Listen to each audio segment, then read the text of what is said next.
tráeme a ti. Exaltado sea el nombre del Señor. Qué bendición poder estar en su divina presencia.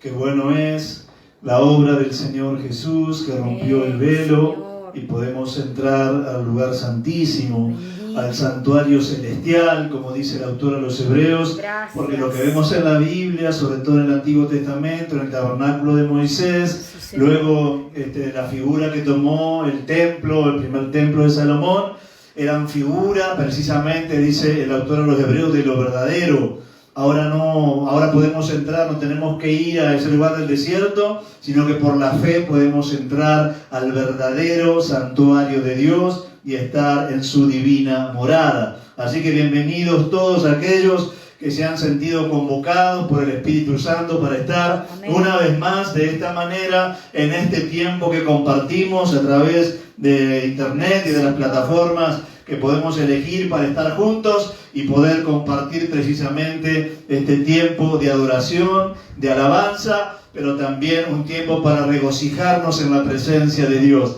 Es bueno en algún momento en las canciones dejar de hablar o dejar de cantar para poder expresar nuestra propia adoración a Dios y disfrutar, sobre todo disfrutar de su hermosa presencia, dado que podemos en esta generación poder estar en el santuario celestial, como decía. Y esta canción fue elegida con el propósito de alguna manera de adentrarnos en el tema que Dios puso en mi corazón para esta tarde-noche. Es importante poder entender, en la Biblia hay por lo menos 3 montes que son muy significativos, y es la figura del monte, prototipo de la comunión con Dios. Hay uno de los montes que es llamado el monte Horeb, o monte de Dios, o monte Sinaí también. Estas todas expresiones tienen que ver con la misma montaña. Y si bien Dios es el Dios de todo el mundo, la verdad que la Biblia muestra alguna afección de Dios por algún lugar que otro, digo geográficamente. Ha habido manifestaciones de Dios en algún punto de la tierra que la verdad que no la ha habido en el otro. Y claro que yo entiendo que ahora no hay que subir a Jerusalén, no vamos a volver a los viejos debates que había cuando Cristo vino, pero la verdad es que cuando uno mira la Biblia, hay lugares, hay regiones, hay ciudades, hay países que han tenido visitaciones de Dios bien extraordinarias. Y algo así ha pasado con esa montaña a la que he llamado famosamente como el monte Sinaí o monte Horeb, y varias cosas pasaron allí. Y yo quiero enumerar algunas de las que pasaron allí, pero solamente para tomar referencia de la necesidad de estar en comunión con Dios. Si el monte es figura, sinónimo de representación de la comunión con Dios, es muy importante entonces, de manera figurativa, como decimos, subir al monte, y en la práctica sería estar en comunión con Dios. Yo creo que el cristiano pierde mucha orientación, pierde mucha energía espiritual también, pierde también mucho alimento espiritual cuando se aparta de la comunión con Dios. Un cristiano que no ora, como un cristiano que no lee la palabra, que no la estudia y la medita, es un cristiano en términos espirituales raquítico, debilitado. Hay una lucha extraordinaria para que no estemos en la comunión con Dios, para que no estemos en la presencia de Dios. Y esa lucha le dijo el Señor a los discípulos cuando estaban allí en el monte de Getsemaní. El Señor le dijo que el espíritu a la verdad está dispuesto cuando no pudieron orar con él y acompañarlo. El espíritu a la verdad está dispuesto, pero la carne es débil, o la carne no se amolda a esa necesidad que tenemos los seres humanos de estar en comunión con Dios. Pero hay una inclinación natural. Digo esto para que no te sientas mal. Todos luchamos con esa inclinación natural de prescindir de Dios, de no ir a su presencia. Pero tenemos que precisamente luchar y vencer esa tendencia de nuestra naturaleza para estar en la presencia de Dios. Porque como dije, y es título de este sermón, la clave de la victoria del cristiano está a 80 centímetros del piso. Solemos decir como metáfora, la clave de la victoria del cristiano está en sus rodillas. El cristiano, cuando está en comunión con Dios, es un cristiano victorioso. Los cielos se abren y las puertas aquí en la tierra se abren. Cristo llegó a decir que el ascenso social de los cristianos tiene que ver con su comunión con Dios. Cuando dijo, busca a tu Padre que te ve en lo secreto, y tu Padre que te ve en lo secreto te va a recompensar en público. Tenía que ver eso con el ascenso social, hasta el buen testimonio que podamos tener en la sociedad de personas bendecidas. Dijo Cristo, está unido, está ligado a la comunión con Dios. Pero varias cosas pasaron en ese monte, como yo creo, varias cosas pasan en la vida de un cristiano cuando vuelve a la comunión con Dios, si es que se ha apartado, o mantiene la comunión con Dios, si es que la conserva. Y algunas cosas tienen que ver con ese famoso monte. En el monte de Sinaí, el Señor llamó a Moisés. Éxodo capítulo 3, del 1 al 22.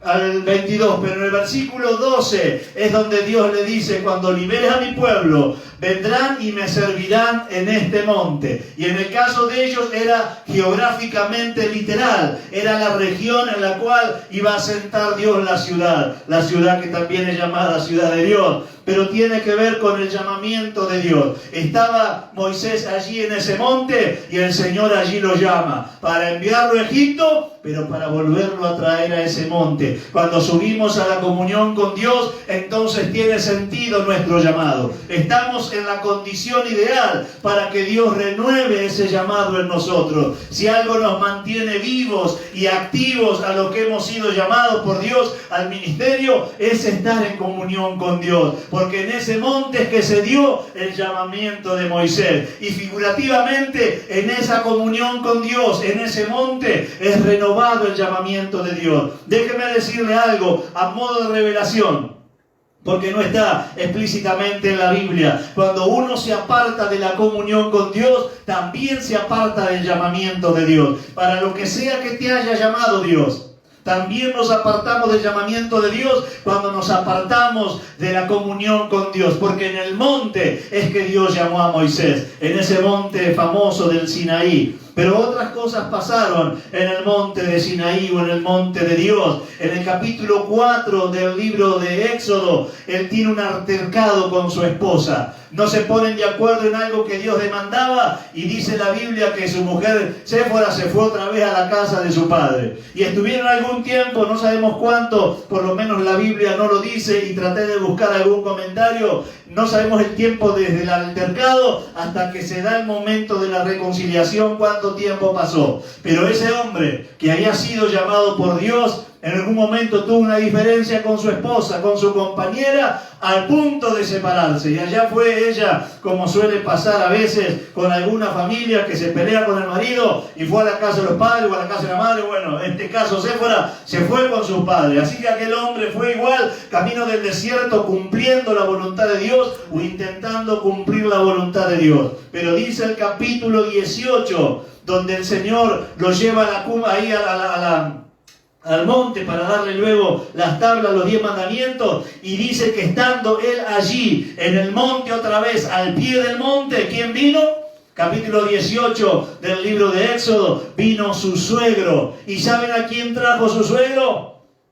Trajo a su hija, es decir, la esposa de Moisés. También en el monte de Sinaí o en el monte de Dios hubo reconciliación entre los cónyuges, hubo reconciliación entre la familia. Y a mí me gusta este punto porque es muy práctico. Cuando en una familia hay disenso o hay conflicto, o aún peor, hay pleito, en un punto perdieron la comunión con Dios. Porque cuando uno va a Dios, el cónyuge va a Dios, los hijos van a Dios, entonces en un punto se va a dar la reconciliación. Porque uno no puede estar en comunión con Dios si perdió la comunión con su compañero o compañera, con alguno de sus hijos. Por eso que el monte también es símbolo o metáfora de la reconciliación. Porque en el monte fue que se reconcilió nuevamente Moisés con su esposa. Déjeme decirle, hermano, que en un hogar donde prima la comunión con Dios, donde prima la relación íntima con Dios, es muy difícil que haya conflictos. Y si los hay, es muy difícil que no se subsanen esos conflictos y no se reconcilien las partes.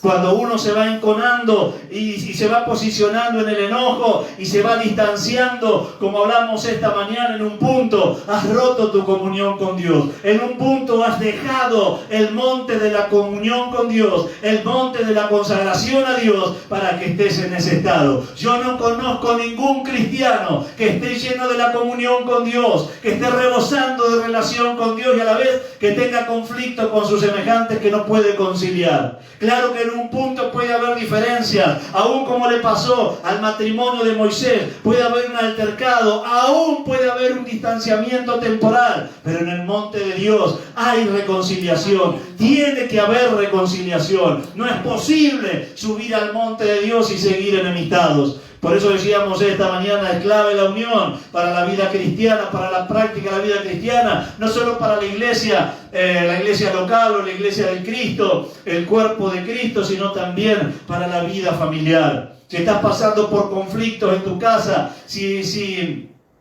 la discordia se ha apoderado de algún miembro de tu familia, repasá lo que te digo. En un punto, cuando no hay reconciliación, hay pérdida de la comunión con Dios, porque cuando cada uno de los miembros de esa familia va en obediencia a la búsqueda de la comunión con Dios, Dios mismo trae convicción que no está bien lo que hicimos, que no está bien cómo nos estamos posicionando, que no es bueno albergar eso en nuestros corazones, y rápidamente buscamos la reconciliación si queremos estar en comunión con Dios. A tal punto el Señor estableció este punto del monte con la reconciliación, que dijo en otra porción que no tenía que ver con el monte, pero sí con la reconciliación con nuestros padres cuando vamos a la presencia de Dios. ¿Qué dijo Cristo? Si traes ofrenda a Dios, si traes ofrenda al altar, pero estás enemistado con tu hermano, ve primero y arregla con tu hermano y luego tráeme la ofrenda.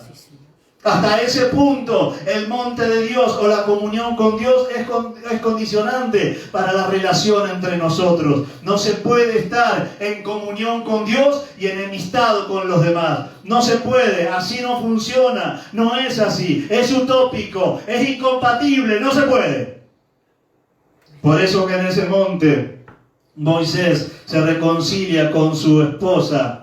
Pero también en ese monte, y sigo en el capítulo 18 del libro de Éxodo, Moisés estaba trabajando mal, estaba cansándose él, estaba cansándose el pueblo, y llega, como te dije, el suegro que traía a su hija para que se reconcilie con su yerno. Un cuadro maravilloso. Pero dice la Biblia que ahí al pie del monte de Sinaí, el suegro le trajo una estrategia que Moisés no tenía. Y a pesar de que era un hombre de Dios, él no tenía la estrategia de cómo trabajar mejor.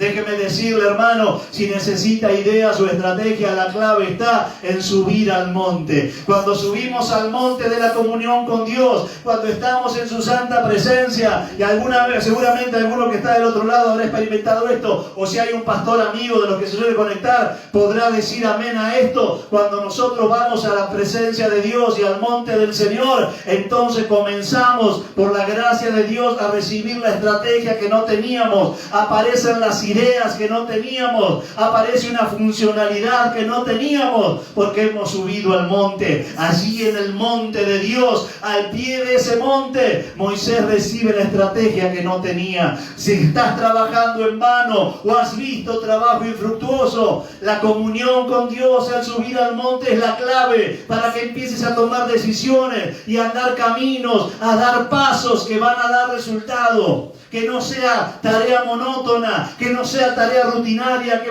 veas que puedas alcanzar los objetivos o las metas que te trazás. Pero cuando hacemos cosas sin comunión con Dios y de pronto miramos para atrás, tanto tiempo perdimos, tanta energía perdimos en una tarea sin estrategia. Pero cuando estamos en ese monte santo, el Señor da estrategias, empezamos a entender qué es lo que tenemos que hacer. A mí no hay nada que me asuste más que no estar en comunión con Dios. Normalmente no tengo temores, la verdad que no han sido mis problemas los temores, pero cuando yo noto que me estoy distanciando en la comunión con Dios, empiezo a preocuparme, porque para mí es clave la comunión con Dios para tener lucidez en todo lo que tengo que hacer y decidir. Y cada vez que me toca decidir algo importante, no lo lo hago sin antes buscar suficientemente a Dios. Lo he aprendido y lo practico, y cuando noto que no es así, porque también como ser humano me pasa, busco enseguida a Dios para primero recomponerme, para primero subir al monte y no tomar ninguna decisión en consulta con Dios hasta no tener la certeza de que ese es el camino, de que esa es la manera, que por allí tengo que ir. Otra cosa que recibió Moisés al pie del monte fue visión, porque no tenía visión de cómo tenía que hacer las cosas. Y tiene que ver con lo primero tiene más que ver con la práctica, con la metodología. Esto es saber hacia dónde tenemos que ir. A veces como siervos de Dios, a veces como iglesia comunitariamente, a veces como individuos o como familias, no sabemos dónde ir, no sabemos dónde tenemos que ir, dónde tenemos que poner el foco de nuestra mirada. Es decir, perdimos la visión. Pero en el monte del Señor, al pie de ese monte Sinaí, Moisés recibe visión de Dios. Es imprescindible la visión de Dios para poder, como dije, ir con una dirección correcta. Muchas de nuestras pérdidas de tiempo tienen que ver con que hemos perdido la visión. Ya no tenemos en claro, ni en el plano personal, ni en el plano familiar, ni en el congregacional o ministerial, qué es, hacia dónde tenemos que ir, qué es lo que tenemos que hacer. Parece que miramos el futuro y está todo borroso, incierto. Bueno, en el monte de Dios vas a tener la visión que has perdido. Si es que has perdido visión, subí al monte de Dios. Si no tenés en claro lo que está delante de vos, subí al monte de Dios. Si no sabes cuál es el curso a tomar, lo que te está faltando entonces es comunión con el Señor, porque en esa comunión con Dios viene la visión, y juntamente con la visión vienen las certezas, las definiciones, para que tomemos decisiones acertadas. Y como dije recién, no perdamos ni tiempo, ni energía, ni dinero en caminos o en cursos de acción que Dios no tenía pensado para nosotros. Pero no solo recibió estrategia y recibió visión Moisés, sino que también recibió organización. Yo siempre recuerdo una charla que tuve con un amigo que es contador y después hizo un máster en administración, y él siempre me decía, una empresa organizada tiene mucha más ventaja sobre una empresa que teniendo el mismo capital hay desorganización. La organización hace que el tiempo se multiplique, como la energía también se multiplica cuando hay orden y organización. Las cosas están donde tienen que estar y como tienen que estar, entonces no se pierde tiempo acomodando cosas que debieron estar en su lugar. La organización también que recibió Moisés, la recibió al pie de ese monte.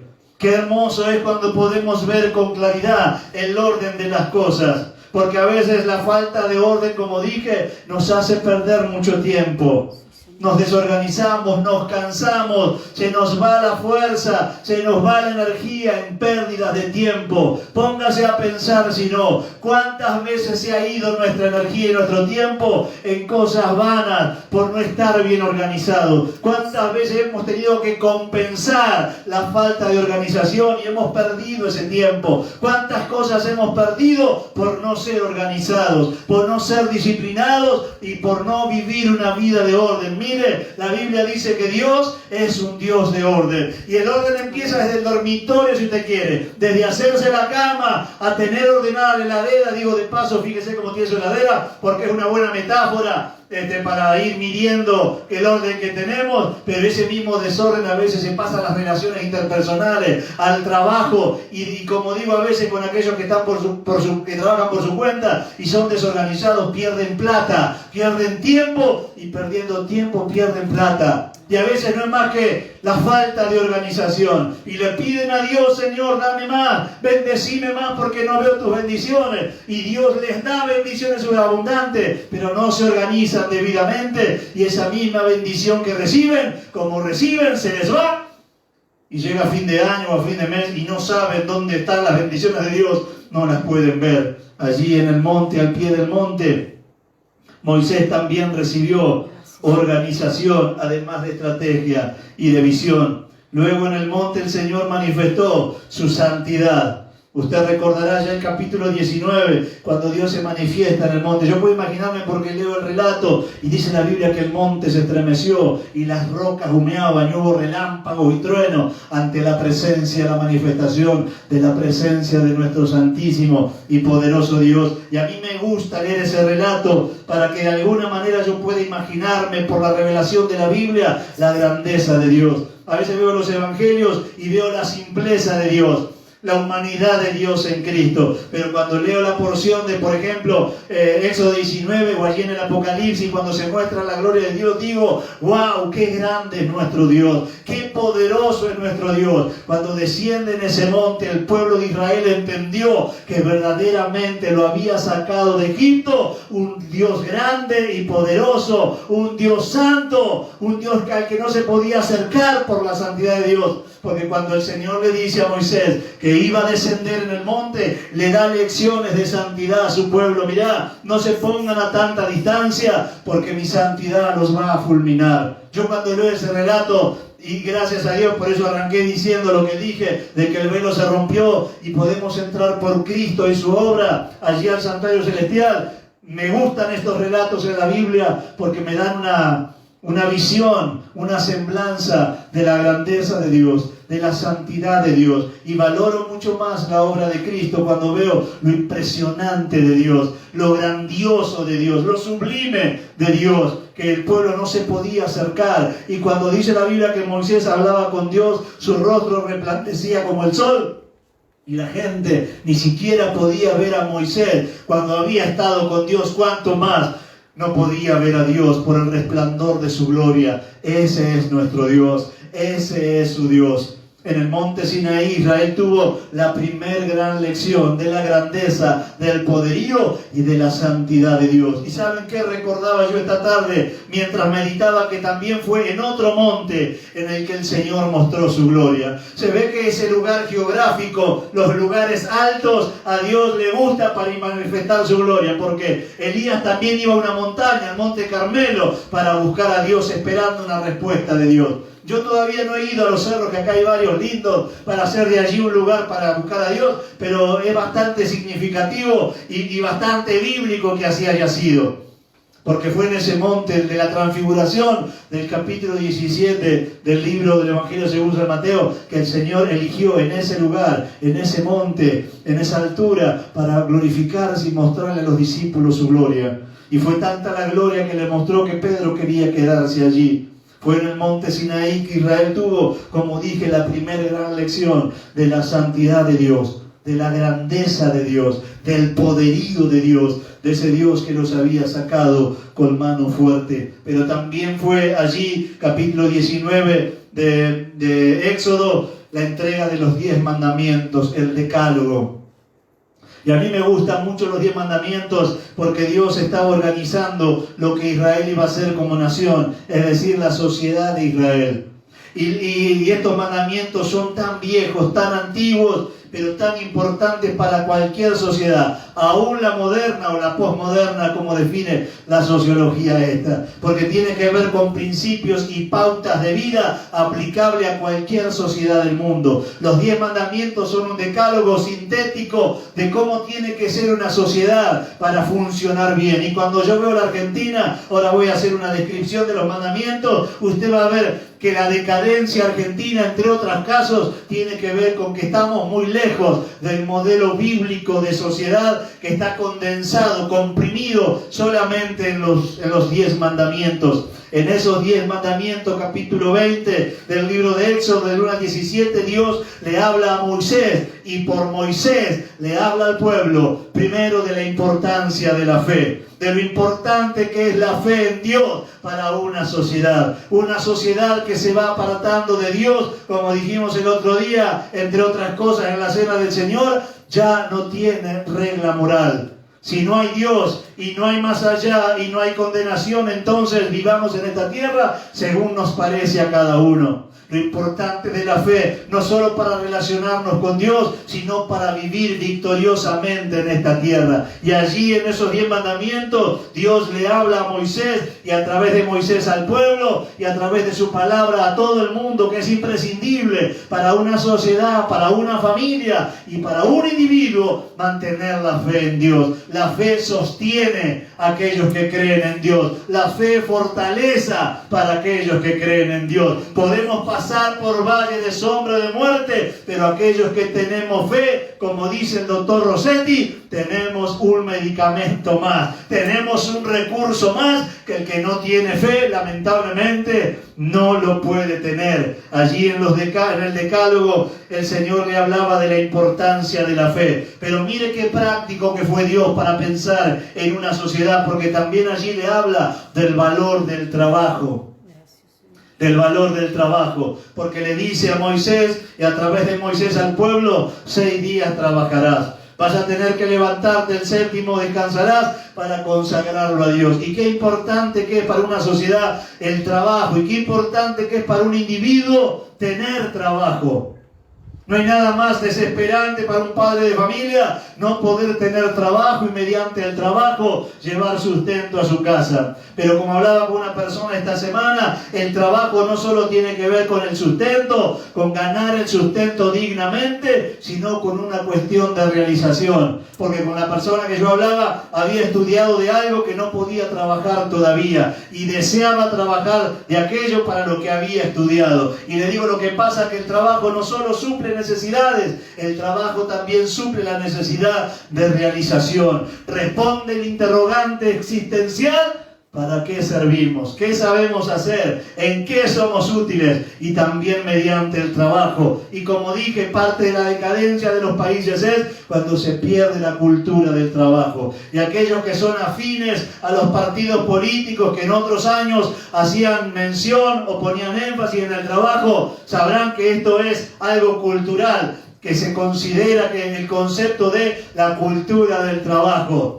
Y la cultura del trabajo no solo tiene que ver con estudiar o no, o tener un oficio, sino con el esfuerzo que tenemos que poner en todo lo que hacemos. Y se ha perdido en muchas generaciones la cultura del trabajo, y ya hay muchas personas que creen que pueden vivir sin trabajar. Entonces, y no me voy a meter en ese tipo de política, o por lo menos tendría que explayarme más. Y si no se trabaja, ¿de qué se vive? Bueno, algunos creen que tienen que vivir del Estado, y todo allí un rollo que tiene que ver con una sociedad que ha perdido la cultura del trabajo. En algunos casos porque se ha perdido la cultura del trabajo, en otros porque no hay acceso al trabajo. Pero llega a decir la palabra del Señor en la carta del apóstol Pablo a los de Tesalónica, en la segunda carta: el que no quiere trabajar, que tampoco coma.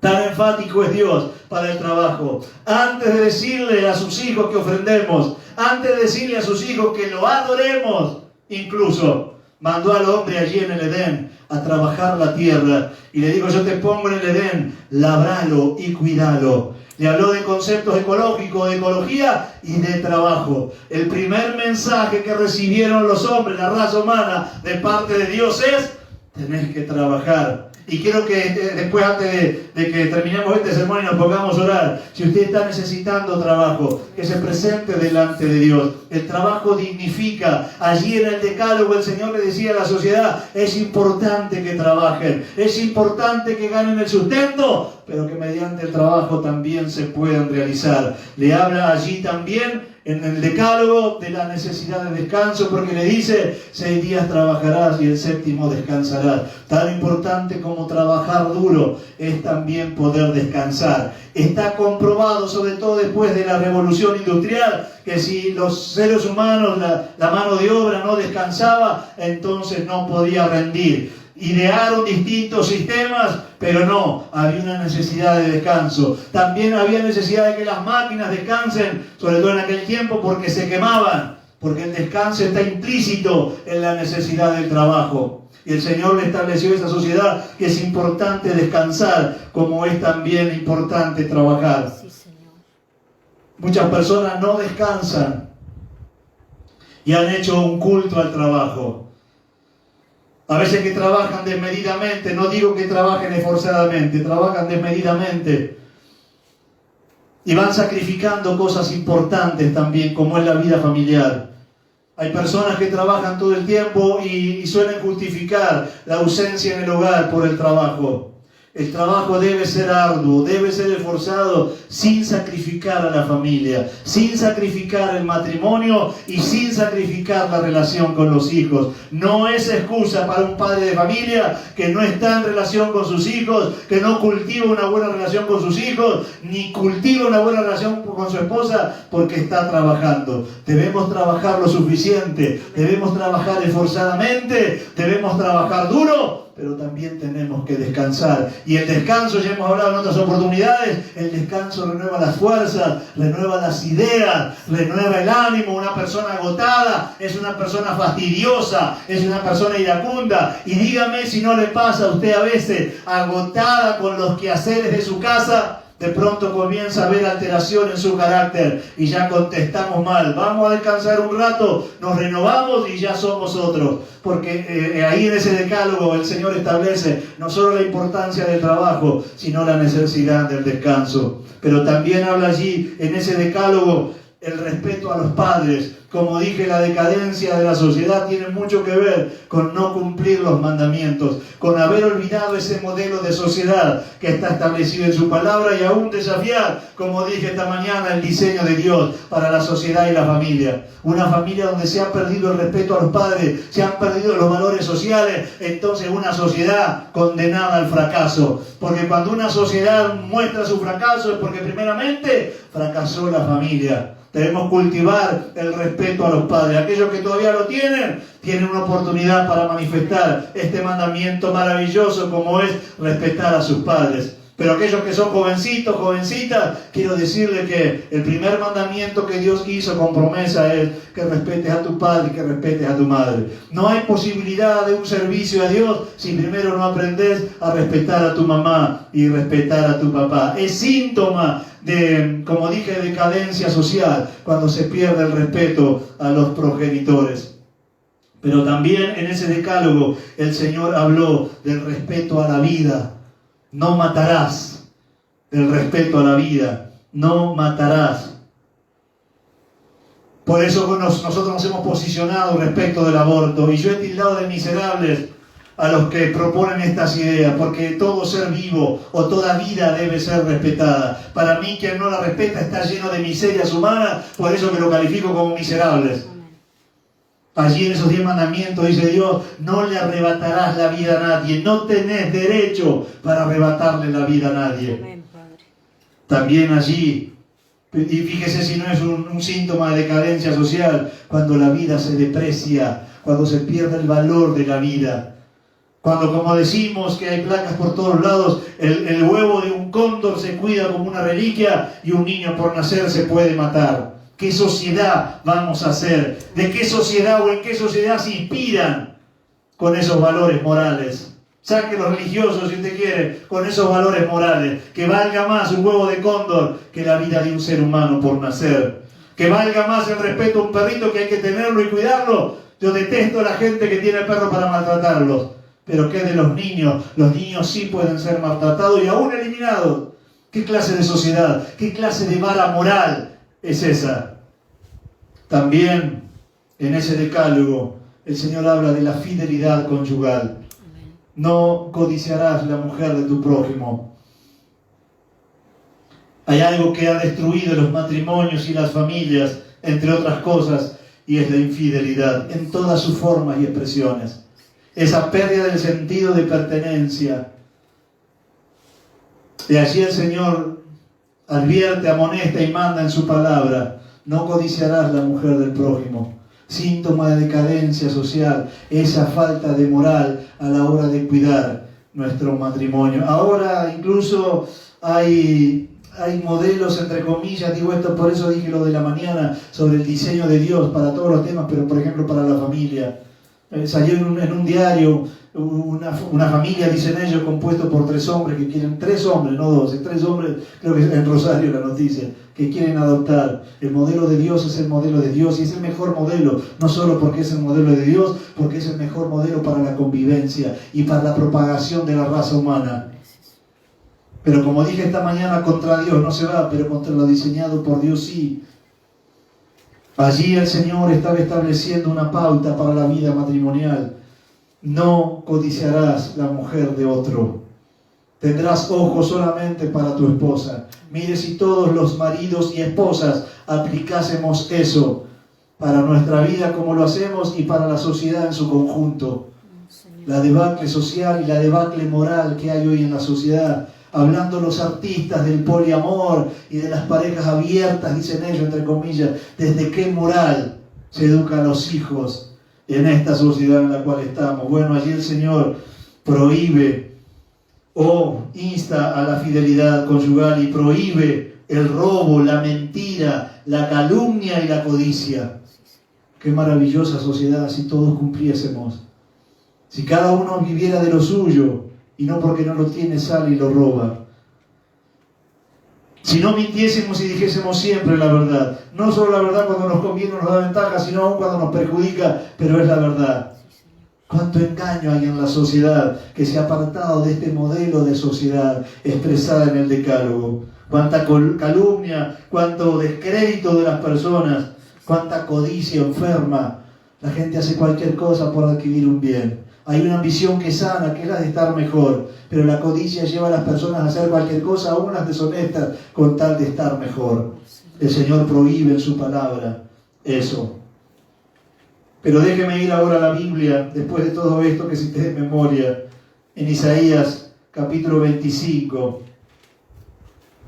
porque tiene que ver con la restauración del tiempo final, y el Señor usa la metáfora del monte para hablar de ese lugar figurativo, porque no tenemos que trasladar, aunque sería bueno, como dije, en alguno de los solos de acá. Hay lugares que en la Biblia han sido muy significativos, pero la verdad que es simbólico, es estar en comunión con Dios, es elevar nuestra alma a la presencia de Dios. Los judíos cuando decían ir a Jerusalén, no decían precisamente voy a Jerusalén, sino subo a Jerusalén. Y Jerusalén no estaba en una colina, sino que para ellos era elevarse. Entonces decían así, subo a Jerusalén, no solamente voy, no decían ellos voy, sino subo, porque para ellos ir a Jerusalén era elevarse. Eso es más o menos lo que tiene que ver con el monte, es elevarnos a un estado, a una posición de comunión con Dios, que como dije a lo mejor hemos perdido. En Isaías capítulo 25 hay una expresión maravillosa, en el versículo 6 dice: Jehová de los ejércitos hará en este monte y a todos los pueblos banquetes de manjares suculentos, banquetes de fino refinado, de gruesos tuétanos y de vinos purificados, que está hablando de la comida, como metáfora de la bendición espiritual, pero de la sobreabundante bendición espiritual. Es como que Dios le diga a los argentinos: y te voy a llevar a ese monte y te voy a hacer el mejor de los asados, con el mejor de los vinos tintos, para que entendamos la metáfora. Te voy a bendecir con lo mejor de lo mejor. ¿Pero dónde? En el monte. Te llevaré a ese monte y te voy a bendecir con lo mejor de lo mejor, dice Dios en su santa palabra. Hermano, cuando uno sube a ese monte de la comunión y de la intimidad con Dios, entonces empieza a vivir los beneficios, a disfrutar los beneficios de estar en ese estado de comunión con Dios. El Señor tenía el monte de los olivos, pero es para otra predicación. Elías tenía el monte Carmelo, que es para otra predicación. Usted y yo debemos tener ese lugar o ese estado espiritual de acercamiento a Dios, de comunión con Dios, de intimidad con Dios, donde dice Isaías: es ahí donde yo te voy a dar bendiciones abundantes. Lo mejor del trigo, como hay una expresión bíblica, te lo voy a dar allí en la comunión conmigo. Hermano, usted no necesita una mejor heladera, ni un mejor auto, ni una mejor casa. Lo que usted necesita es mejorar su comunión con Dios. Nuestra insatisfacción tiene que ver a veces con la distancia que tenemos con Dios. Nuestra falta de estrategia, de visión, tiene que ver a veces con nuestra falta de comunión con Dios. Nuestro estado irascible y de enojo, nuestra falta de reconciliación, los pleitos familiares, más de una vez tienen que ver con la comunión con Dios. Amén. Yo no conozco un cristiano que esté en plena comunión y a la vez no tenga estrategia, no tenga lucidez, no tenga visión, no tenga las emociones sanas. Es incompatible. Cuando se está en comunión con Dios, se tiene todo eso. Cuando se vive en el monte, se vive de esa manera. Así que yo quiero invitarles en esta tarde y noche a que usted se ponga en la presencia de Dios. Ha tenido altercados en la familia, vaya al monte. Vaya al monte. Recuerde que fue en el monte donde Moisés se reconcilió con su mujer. No ha perdido o ha tenido o no tiene estrategias o visión. Le cuesta el orden y la organización. Comience a buscar de Dios. Comience a ponerse en el monte del Señor para recibir de Él.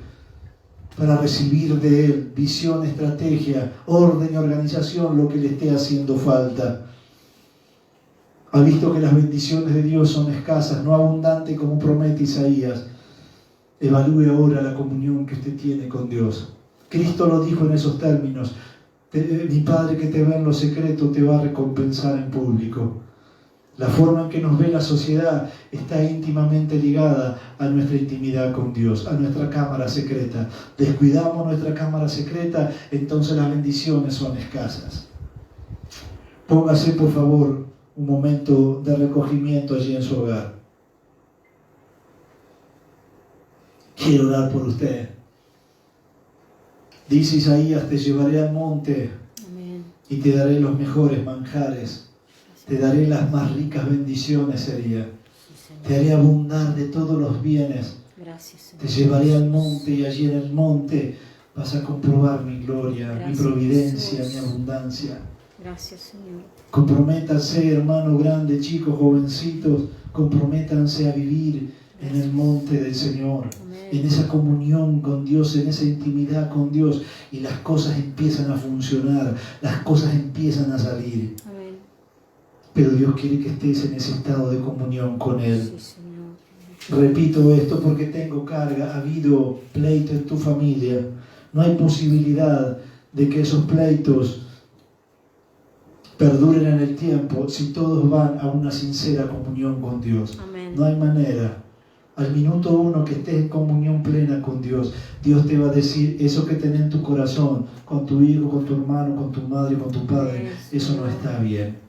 A veces necesitamos no estar en comunión para mantenernos en el enojo, para mantenernos en nuestro encono, porque en el monte de Dios, en la comunión con Dios, hay solo reconciliación. Ahí como estás, quiero orar por vos. Padre bueno, mira a cada uno que con sinceridad se presenta delante de ti en esta noche. Que reconoce, Señor, que ha descuidado el monte.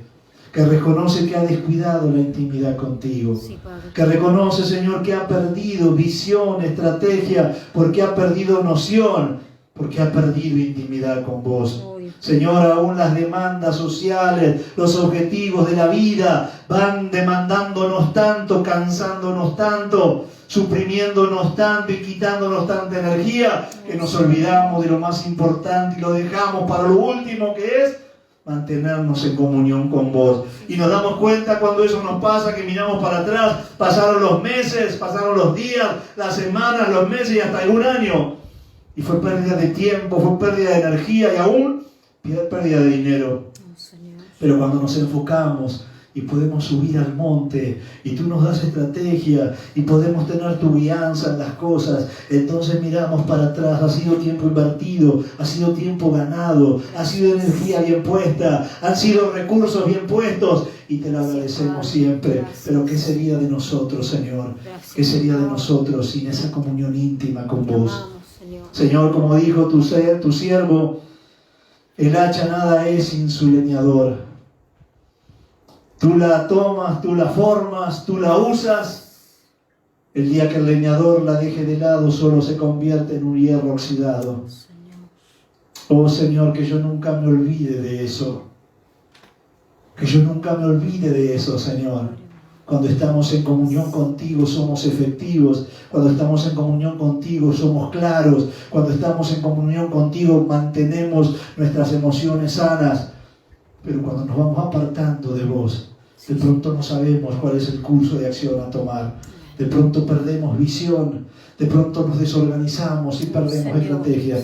Pero como hemos leído en tu palabra o hemos citado en tu palabra, allí en el monte, al pie del monte, Amén. Moisés recibió no solo la reconciliación para su familia, sino también la estrategia que él no tenía. Gracias, Jesús. La visión que había perdido o que nunca tuvo. Gracias. Yo te ruego, Padre bueno, por los que han escuchado esta palabra hoy y aún los que van a escuchar esta palabra después en la otra plataforma. Yo te ruego, Padre bueno, aún si hay siervos tuyos que han perdido en este año estrategia, que han tenido que reinventarse, que no han sabido cómo hacerlo.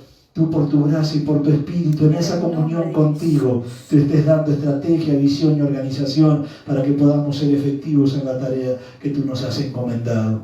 Y aquellos que lo están aplicando al plano personal o al plano familiar, del mismo modo, Señor, que se mantengan en comunión con Dios. Aquellos que van a formar hogar, como Tomás, Fernanda, y Ivi, y Aldo, y también Fernando y Maribel, todos los que van a formar en estos 2 meses familia, que puedan aprender que la clave para el éxito de esa familia que se va a conformar será mantenerse en el monte de oración, mantenerse en el monte de intimidad, mantenerse en el monte de comunión con Dios. Amén. Gracias te damos, Padre bueno, por tu palabra.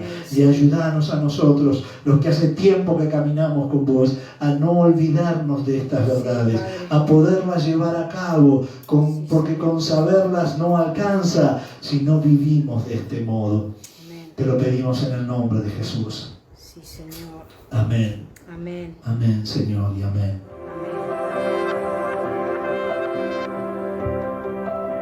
Atráeme a ti, no me dejes ir,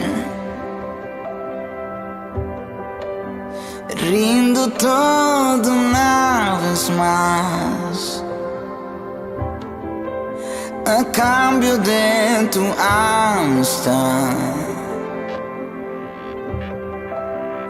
Yo te anhelo a ti, solamente a ti, pues nadie más en tu lugar me abrazará con tanto amor. Guíame, Señor, de regreso a ti.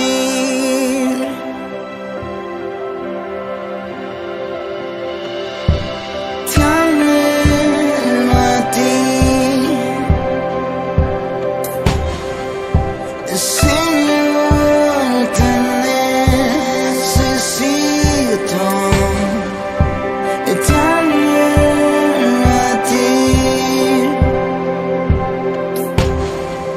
Dime que cerca estás.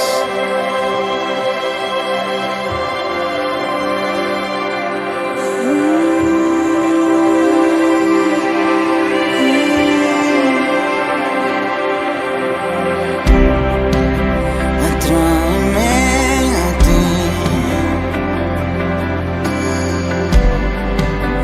no me dejes ir,